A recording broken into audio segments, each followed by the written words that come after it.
పంటలకు సాగునీరు అందించాలని కోరుతూ బీఆర్ఎస్ ఆధ్వర్యంలో కరీంనగర్ జిల్లా గంగాధర మండల రైతులు రోడ్డెక్కారు.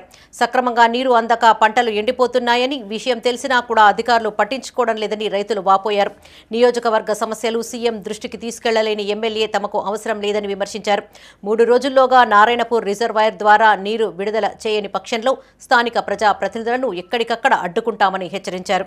కరీంనగర్ జిల్లా గంగాధర మండలం మధురానగర్లోని కరీంనగర్ జగిత్యాల ప్రధాన రహదారిపై రైతులతో కలిసి బీఆర్ఎస్ శ్రేణులు బైఠాయించారు. నారాయణపూర్ రిజర్వాయర్ ద్వారా నీరు విడుదల చేసి ఎండుతున్న పంటలను కాపాడాలని నినాదాలు చేశారు. ఈ ధర్నాలో పాల్గొన్న బీఆర్ఎస్ నాయకులను పోలీసులు అదుపులోకి తీసుకుని స్టేషన్కు తరలించారు. ఈ సందర్భంగా బీఆర్ఎస్వి కరీంనగర్ జిల్లా కోఆర్డినేటర్ ద్యావ మధుసూదన్ రెడ్డి మాట్లాడారు. కేవలం ప్రభుత్వ నిర్లక్ష్యం కారణంగానే పంట పొలాలు ఎండిపోతున్నాయని వాపోయారు. నష్టపోయిన రైతులకు ఎకరానికి 25,000 రూపాయల పరిహారం ఇవ్వాలని డిమాండ్ చేశారు. ప్రజాస్వామ్యబద్దంగా ధర్నాకు పిలుపునిస్తే మాజీ ఎమ్మెల్యే సుంకె రవిశంకర్ను అక్రమంగా హౌస్ అరెస్టు చేస్తున్నారని ఆరోపించారు. అనంతరం రైతులు మాట్లాడుతూ 4 ఎకరాల పొలం వేస్తే 10 గుంటలు సైతం పారే పరిస్థితి లేదన్నారు. స్థానిక ఎమ్మెల్యేకు ఇక్కడి సమస్యలను సీఎం దృష్టికి తీసుకువెళ్లే చిత్తశుద్ది లేదన్నారు. తక్షణమే నారాయణపూర్ రిజర్వాయర్ ద్వారా నెలపాటు నీరు విడుదల చేయలేకపోతే తాము అధోగతి పాలవుతామని ఆవేదన వ్యక్తం చేశారు. చొప్పదండి మాజీ శాసనసభ్యులు సుంకె రవిశంకర్ గారి ఆదేశాల మేరకు గంగార టీఆర్ఎస్ పార్టీ ఆధ్వర్యంలో మరి రాస్తారోకా నిర్వహించడం జరిగింది. మరి ఈ రాస్తారోకా నిర్వహించడం గల కారణం ఏంటంటే మరి ప్రభుత్వ నిర్లక్ష్యంతో మరి పంట పొలాలు ఎండిపోయినాయి. ఈ పంట పొలాలకు 25,000 రూపాయల నష్టపరిహారం ప్రతి ఎకరానికి చెల్లించాలని, అదేవిధంగా 100% రైతు బంధు, అదేవిధంగా 100% రుణమాఫీ చేయాలని మేము మరి గంగార చౌరస్తాలో మరి రాస్తారోకో నిర్వహించడం జరిగింది. మమ్మల్ని రాస్తారోకో నిర్వహిస్తే పోలీసులు మరి అక్రమంగా అరెస్టు చేసి మరి ఈడ్చుకుంటూ వచ్చేసి మరి పోలీస్ స్టేషన్లో మరి మా కార్యకర్తలందరినీ కూడా బంధించడం జరిగింది. మరి ఇలా మేము ప్రభుత్వాన్ని ఒకటే డిమాండ్ చేస్తున్నాం. ఇవాళ ముఖ్యమంత్రి రేవంత్ రెడ్డి గారు మరి కేసీఆర్ గారి మీద, మరి టీఆర్ఎస్ పార్టీ నాయకుల మీద, కేటీఆర్ గారి మీద, కవితక్క గారి మీద మరి తిట్టడం కాదు.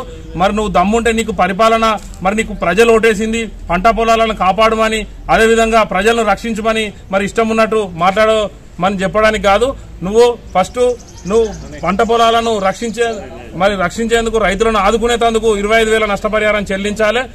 అదేవిధంగా ప్రతి సందర్భంలో కూడా మా మాజీ ఎమ్మెల్యే రవిశంకర్ గారిని ప్రతి సందర్భంలో వారు ఏదన్నా ధర్నాకు పిలిపించిన ప్రజాస్వామ్యబద్దంగా మాకు నీళ్లు లేక మేము వేసినటువంటి పొలాలు మొత్తం ఎండిపోవడం జరుగుతుంది. కావున రైతాంగానికి నీళ్లు ఇవ్వకపోవడం వలన రోడ్డెక్కడం జరుగుతుంది. ఇప్పటికీ 2 సార్లు 3 సార్లు మేము చెప్పడం జరిగింది. మా యొక్క పొలాలు ఎండిపోయినాయి. మొత్తం చివరి దశ దాకా మొదటి మడికి వచ్చింది. 4 ఎకరాల పొలం వేస్తే 10 గుంటలు వారకుండా అయిపోతుంది. ఈ ప్రభుత్వానికి కొంచెమైనా కనువిప్పు లేదు, రైతుల మీద ప్రేమ లేదు. రైతులు ఎక్కడ పోయినా సరే అన్న ఉద్దేశంగా ఉన్నారు. ఇటువంటి పాలన చేయకుండా గద్దె దిగిపోవాల్సిందే కానీ ఈ చాతగాని పాలన చేయొద్దని ఈ రైతాంగం కోరుచున్నది. ఇటువంటి ఎమ్మెల్యేలు కూడా చేతగాని ఎమ్మెల్యేలు ఉండద్దు. ఒక ముఖ్యమంత్రి దగ్గరకు పోయి అడిగేంత శక్తి లేని ఎమ్మెల్యేలు కూడా ఉండద్దు. ఇంకా ముందైనా రైతులకు నీళ్లు రేపు కానీ ఎల్లుండి కానీ వెంటనే నీళ్లు విడుదల చేయకపోతే మరీ ఉధృతంగా రోడ్లు ఎక్కవలసి వస్తుంది. ఎక్కడికక్కడ మేము ఆపవలసి వస్తుంది.